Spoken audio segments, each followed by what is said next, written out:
उज्जवल Bharat news, देश की प्रखर आवाज। अब नए अंदाज में। नमस्कार, उज्जवल भारत न्यूज में आप सभी का स्वागत करती हूं। आज अहमदाबाद में एक ऐसी घटना सामने आई है जहां पर एक डिसेबल यानी एक फिजिकली हैंडीकैप एक महिला, एक बेटी जो हमारे देश की आत्मनिर्भर, भारत की आत्मनिर्भर बेटी बनकर जो चाय की दुकान चलाती है और चाय बेचकर अपने परिवारों का पेट भरती है, स्वयं भी आत्मनिर्भर बनकर ये उदाहरण दे रही है। लेकिन उसके साथ एक ऐसा सुलूक हुआ आज। कहा जा रहा है कि आज यहाँ पे सरकारी कार्यक्रम होने की वजह से उसे पहले से इत्तला नहीं दी गई और उसे दुकान को बंद करके जाने को कहा। लेकिन मुद्दा ये नहीं था, मुद्दा ये था कि उसके साथ इस प्रकार के शब्द का इस्तेमाल किया गया था जो कतई नहीं करना चाहिए था।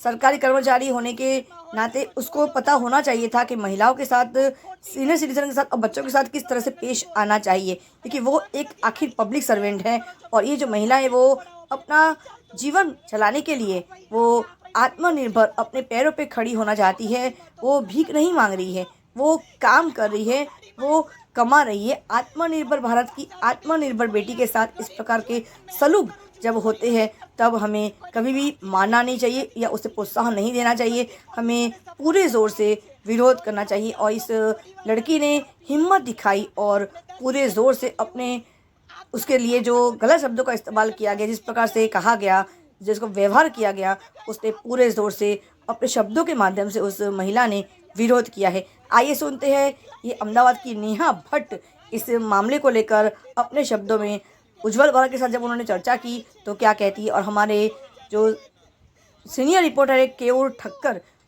इसी मुद्दे को लेकर सामने आए हैं और देखते हैं कि केयूर भाई इस मुद्दे को लेकर वो क्या कहते हैं।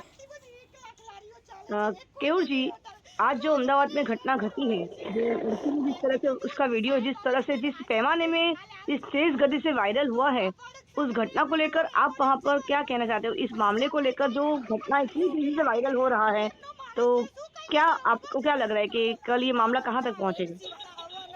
हालांकि ये जो घटना है अहमदाबाद की, जो चाय बेच रही एक डिसेबल लड़की है जी, जो अच्छे परिवार से है और खुद अपना गुजरान चलाती है मेहनत करके और आत्मनिर्भर कह सकते हैं, डिसेबल पर्सन और वो भी आत्मनिर्भर।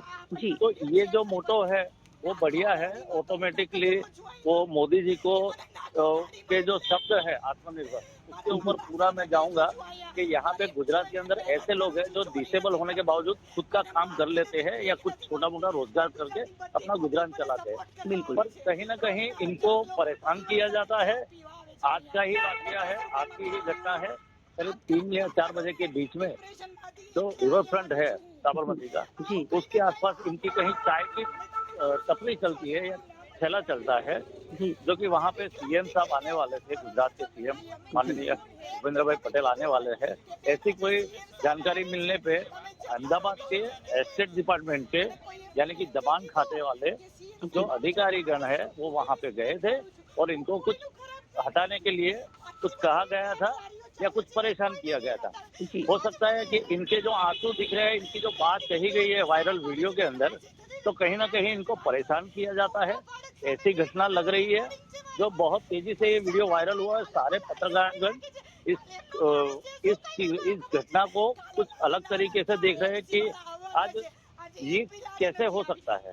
जी, ये आप क्या काम कर रहे हैं, कैसी शर्मनाक घटना है गुजरात के अंदर बिल्कुल। कि इसके रिगार्डिंग, इसके बारे में जो ये लड़की है वो अपना परिवार पाल रही है चाय बेच के। तो अब इन लोगों का एक मोटो हो गया, इन लोगों ने डिसाइड कर लिया कल वो पत्रकार गणों से मिलेंगे, पत्रकार गण वहाँ पे जाएंगे, उनकी बात सुनेंगे और उनकी जो बात सुनने के बाद अपना अपना रिव्यू भी देंगे और उनकी बात को आला अफसर से लेके जो गुजरात गवर्नमेंट है, कि गुजरात सरकार है, उन तक पहुंचाएगी कि अगर ये गलत है या गलत तरीके से काम किया गया है तो ये काम करने का तरीका अगर सुधारना है तो कहीं ना कहीं सरकार की छवि भी सुधर सकती है। बिल्कुल। और ये महिला जो है अपने साथी मित्रों से या परिवारजनों से मिलके कल सुबह गांधीनगर जाके अपना आवेदन पत्र देंगे जी, कि उनके साथ अगर कहीं अन्याय हुआ है तो उन्होंने ये मन बना लिया है आज। बिल्कुल। और दोपहर के बाद उनकी प्रेस कॉन्फ्रेंस रखी गई है, सब पत्रकारगण इकट्ठा होने वाले हैं उनकी चाय की दुकान पे ही, और उनकी बात सुनेंगे। और उसके बाद अगर मामला है गलत तो क्या कार्रवाई कर रही है सरकार, या दबान वालों के ऊपर क्या रियायत बरती जाएगी, क्या उनको समझाया जाएगा, या उनको काम करने का तरीका सिखाया जाएगा, इस बात के ऊपर अब सबकी नजर रहेगी। बिल्कुल।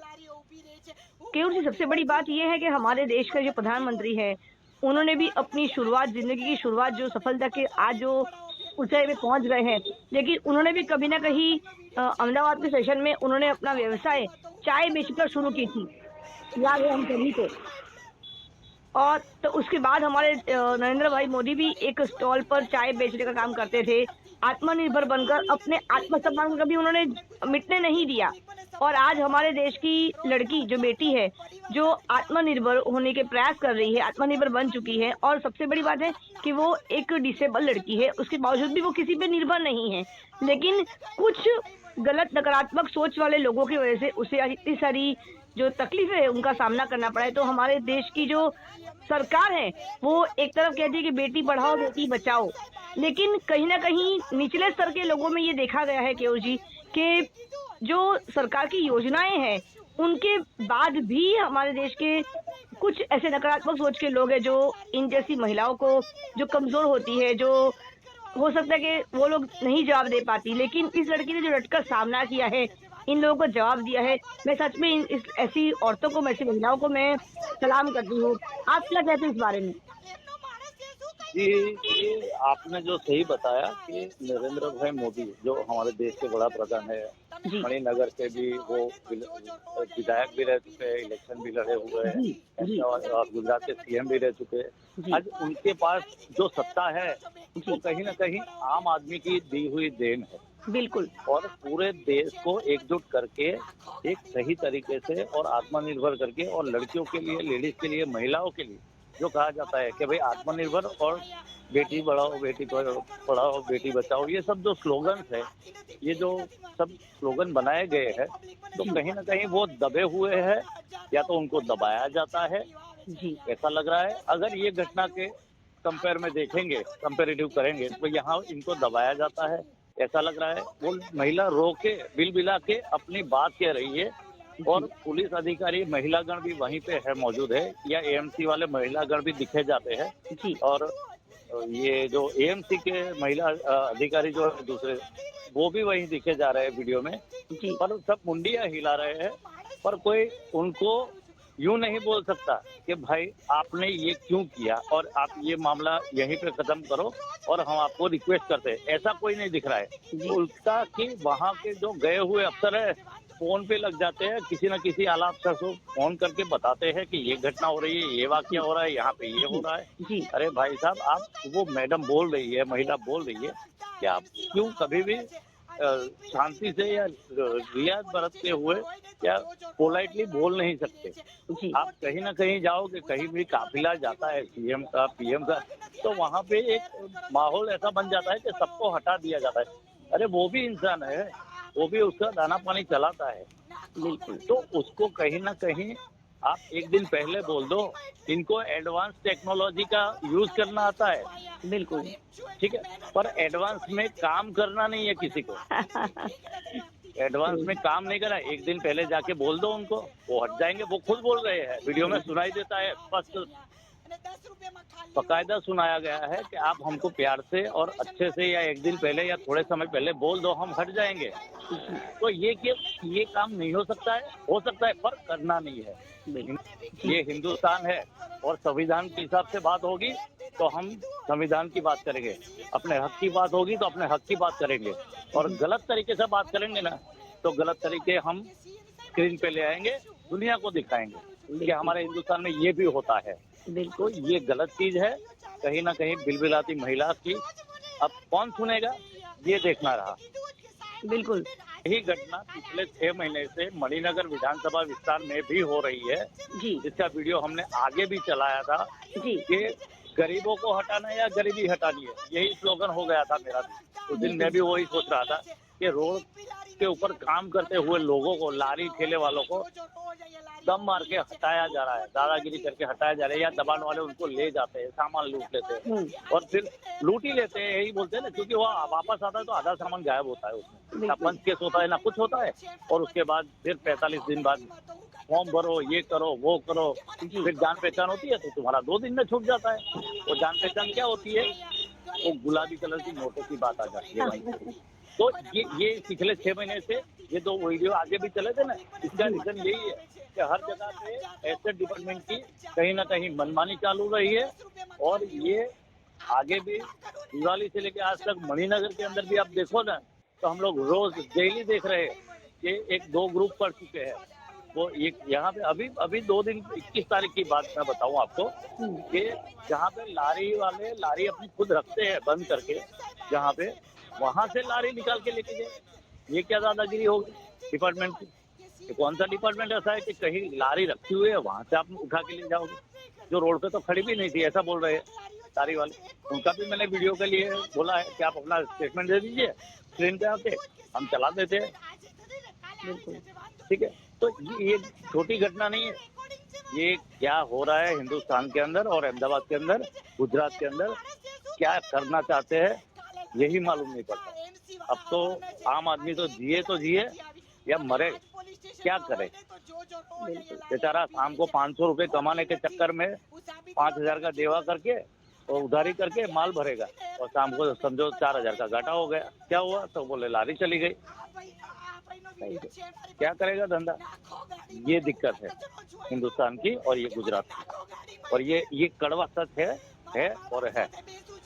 सही बात है केवल जी। सबसे बड़ी बात अभी उभर कर ये आ रही है कि आम आदमी आज वैसे ही परेशान है, और कोरोना से 2 साल परेशान रहा, लॉकडाउन के बाद परेशान रहा, अनलॉक होने के बाद भी अगर परिस्थितियां नहीं सुधरेगी, आज़ादी तो नहीं मिल रही है अंग्रेजों की गुलामी से, लेकिन आज भी ऐसा देखा गया है कि भ्रष्टाचार से अभी भी हम लोग आज़ाद नहीं हो पाए। क्योंकि जब तक भ्रष्टाचार एक ऐसा वायरस है जो धीरे धीरे करके मध्यम वर्गीय लोगों को अंदर से ही वो जहर की तरह फैल रहा है, और मध्यम वर्गीय जो एक वर्ग है, मिडिल क्लास का जो एक वर्ग है, वो कहीं ना कहीं खत्म होता नजर आ रहा है। क्योंकि इसीलिए हमारे देश में इस प्रकार के नकारात्मक जो किस्से बन रहे हैं, सुसाइड केस बन रहा है, आत्महत्या के जो मामले आज इतने ज्यादा बढ़ गए, उसकी वजह यही है कि आज रोजगार ऐसे लोगों के लिए खत्म किया जा रहा है जो लोग आज आत्मनिर्भर बनकर रोजगार करना चाहते हैं, अपने बलबूते पे अपने दम पर काम करना चाहते हैं।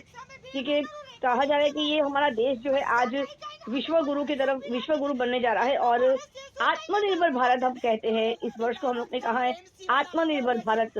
लेकिन उसके बावजूद भी आज एक बेटी, हमारे अहमदाबाद की बेटी जो आत्मनिर्भर बनकर अपना व्यवसाय कर रही थी, चाय बेच रही थी, उसको भी आज इस प्रकार से अपमानित करके, अपशब्द का इस्तेमाल करके उसको आज अपमान किया गया। तो ये तो कभी कतई हम लोग सहन नहीं करेंगे। जी आपसे बात करके बहुत सही लगा, अच्छा लगा। नमस्कार। धन्यवाद। નમસ્કાર નેહાબેન, કેમ છો? બસ મજા. આજની તો મજા નથી, પણ તમને મજા કહું છું ફોર્માલિટી માટે. નેહાબેન, આજની ઘટના શું થઈ હતી ને મેં તમારા વિડીયો જોયા છે આજે, અને જોયું એકચ્યુઅલી મને જ હમણાં ખબર પડી કે મારા વિડીયો આટલા વાયરલ થયા છે, મીડિયાનો આટલો બધો સારો સપોર્ટ છે મને હેલ્પ કરવા માટે. છે ને 4 વાગે આજે એક તો મારે બંધ કરી જ દેવાનું હતું ઓલરેડી, કારણ કે સીએમ સાહેબ ત્યાં આવવાના હતા, એટલે વીવીઆઈપી બંદોબસ્ત હોય તો કોઈ બી ફૂટપાથ સ્ટોલ ચાલુ ના હોય. પણ મને ખ્યાલ નતો કે 4 વાગે એએમસી ની ગાડી આવી રીતે આવશે, અને મને પોલીસ કોન્સ્ટેબલોને બી લઈને આવેલા મારો બધો સામાન ઉચકવા માટે. ને એમણે એએમસી ની ગાડી હતી, પણ સ્ટાફ રિવરફ્રન્ટ હાઉસ માંથી આવેલો, બરાબર, જે ત્યાં કોર્પોરેશન, એટલે એ લોકોએ ખાલી મને ચપટી વગાડીને કીધું ને સામાન ભરો, એ મને વધારે દુઃખ લાગ્યું. એટલે મેં કીધું, જે મેં બધા ડાયલોગ તમે સાંભળ્યા છે ને, એ મેં કીધા કે હું કઈ ઢોર થોડી છું, માલ થોડી છું કે તમે મને ભરવા આવ્યા છો બધા, હું માણસ છું. મને પ્રેમથી કીધું હોત કે બેન તું જતી રહે, આજે વીવીઆઈપી આવવાના છે, તો હું ભણેલી ગલીની દીકરી છું, હું જતી રહેતી, મને કોઈ પ્રોબ્લેમ નથી અહીંથી હટી જવામાં, અને મને ખબર છે કે હું લીગલી નથી ઊભી, પણ હું ઘરનું ગુજરાન ચલાવવા માટે અહીંયા મારો ચાનો સ્ટોલ ચલાવું છું. તો જતા રહીશું, એક દિવસ નહીં ધંધો કરીએ તો કઈ થઈ નહીં જાય એમાં એમ.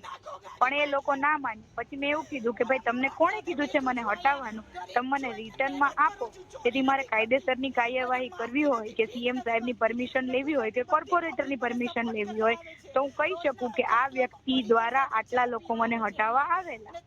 તો એમણે કીધું કે તમે અહીંયા ઉભા રહેવા માટે કોની પરમિશન લીધી છે, પેલા એનો લેટર આપો અમને, પછી અમે તમને આપીએ લેટર એમ. મેં કીધું સાહેબ, આખા અમદાવાદમાં 1.5 લાખ લોકો મારા જેવા ગરીબ છે જે ધંધો કરે છે, આટલી બધી લારીઓ ચાલે છે, તમે એ લોકો પાસે કેમ આવો સવાલ નથી પૂછતા? એક વિકલાંગ દીકરી માટે જ આવો સવાલ પૂછો છો? છતાં બી પહેલા બહુ રફ ભાષામાં વાત કરી, પણ જે લેડી કોન્સ્ટેબલો હતી એ બહુ સારી અને સમજદાર હતી, જેમણે કીધું કે ભાઈ આદેશ છે અમારે તમને ઉઠાવવાનો, પણ એક મહિલા સાથે અમે સમજીએ છીએ કે આવો વ્યવહાર ના કરાય, આ લોકોની વાતનું ખોટું ના લગાવો અને તમે સ્ટોલ ખાલી કરી દો. પછી મને ત્યાં મદદ કરવા આવેલા 2-3 ભાઈઓ હતા, એમણે કીધું કે ભાઈ તમે રિવરફ્રન્ટ હાઉસ આવો અને અરજી આપી જાઓ, તમને પરમિશન મળે તો જ તમે અહીંયા ઊભા રહી શકશો, બાકી તમે અહીંયા ઊભા નહીં રહી શકો, ખાલથી તમે આ જગ્યા પર દેખાવા ના જોઈએ. તો પછી મેં કીધું ના, એ ભાઈ શું કામ પરમિશન લેવા આવે, એમના જોડે હું બી પરમિશન લેવા આવીશ એમ. તો મને રિવરફ્રન્ટ હાઉસ લઈને ગયા, ત્યાં ખાલી સ્ટન્ટ હતો, કમિશનર સાહેબને તો મળવાનું જ નહોતું, ત્યાંના લોકલ જે હતા એ લોકો મને બોલાવ્યા અને એની જ વસ્તુ જે રોડ પર કીધી હતી એ ત્યાં કીધી, અને પછી કે કમિશનર સાહેબને મળો અને આને મળો, અને પરમિશન કોઈ નથી આપતું, ખાલી ગોળ ગોળ ગોળ ગોળ ગોળ ગોળ ફેરવે છે. મેં તું ખાલી 1 મહિનો જ ઊભું રહેવું છે, મારી થોડી હેલ્પ કરો તમે લોકો, પણ એ લોકો ના માને કે કાલથી તું ના દેખાવી જોઈએ એમ. બરાબર. અને મેં કીધું કે રોજ સાંજે 2 થી 9 વાગ્યા સુધી બહુ બધી લારીઓ ઊભી રહી છે, મેં 2 મહિના બધાને જોયા, હું રોજ ઓબ્ઝર્વ કરતી હતી, એને કોઈ કાઢવા નતું આવતું, એટલે જ મેં મારી સ્ટોલ આ જગ્યા પર મૂકી હતી, બાકી અમદાવાદમાં ઘણી જગ્યાઓ હતી, હું બીજે બી મૂકી શકતી હતી એમ. તો એ કે અમને દેખાણું નહીં, તો એ લોકોને 7 મહિનાથી એક બી લારી ના દેખાઈ, ખાલી મારી 10 દિવસથી લારી તો એ જ દેખાઈ, ને મને એકને જ રિટર્ન લીધું મારી પાસેથી લેખિત, અને મારી જ લારી હટાવી ખાલી એમ. બરાબર. આવું કઈ ને કઈ આ ભાઈ મને, અને તમે પૂછો મારું નામ મને યાદ નથી, અને વિકલાંગ દીકરીને હેરાન કરો છો તમે. પ્રેમથી તમે કીધું હોત કે બેન આજે સીએમ સાહેબ આવે છે, તમે જતા રહો તો હું જતી રહેત. મને કોઈ પ્રેમથી કીધું હોત કે સીએમ સાહેબ આવે છે, હું માણસ છું, હું બી રિસ્પેક્ટ કરું છું, હું કોઈનું ખરાબ નહીં કરતી. આટલી બધી 1 લાખ લારીઓ ચાલે છે, એ કોઈને નહીં હટાવે, રોજ મને હેરાન કરવા આવે છે અહીંયા. પ્રેમથી કીધું હોત કે સાહેબ આવે છે બેન આજે થતી ને કાલે આવી જશે, વાંધો નહીં, તો હું ના પાડત. સામે 2 મહિનાનું રેકોર્ડિંગ છે મારી પાસે, પૈસા કાઈ ને આ લોકો લારીઓ ઊભી રાખે છે. કાલે એમનો માણસ છે શું કઈને ગયો ખબર છે? કાલે લારી ના રાખતા એમસી વાળા આવવાના છે, આજે એક બી લારી નથી આવી. તમે આજ પોલીસ સ્ટેશનમાં હોય ને તો જોજો, રોજ અહીંયા લારીઓ ઊભી રહે છે. હું ખોટી નથી, હું સાબિતી વગર નથી બોલતી, અને પગ નથી. આવી દીકરીને હેરાન કરો છો, બેટી બચાવો બેટી પઢાવો અભિયાન નથી ચાલતું. આ ભાઈનો વિડીયો છે મારી પાસે, નાખો ગાડીમાં, તો હું કઈ કચરો છું અહીંનો કે મને નાખો ગાડીમાં? એટલે મારા મા બાપ સાથે બેસું છું અહીંયા, ગરીબ છું એટલે મહેનત કરું છું, ચોરી નથી કરતી, કોઈને મારતી નથી, ભીખ નથી માંગતી, અને ગુજરાતની બધી પબ્લિક મને સપોર્ટ કરવા આવે છે. રોજના 1000 લોકો પરિવાર સાથે ચા પીવા આવે છે અહીંયા, અને 10 રૂપિયામાં ખાલી હું આપઘાત ના કરું ને ડિપ્રેશનમાંથી, એટલે અહીંયા આવી છું હું.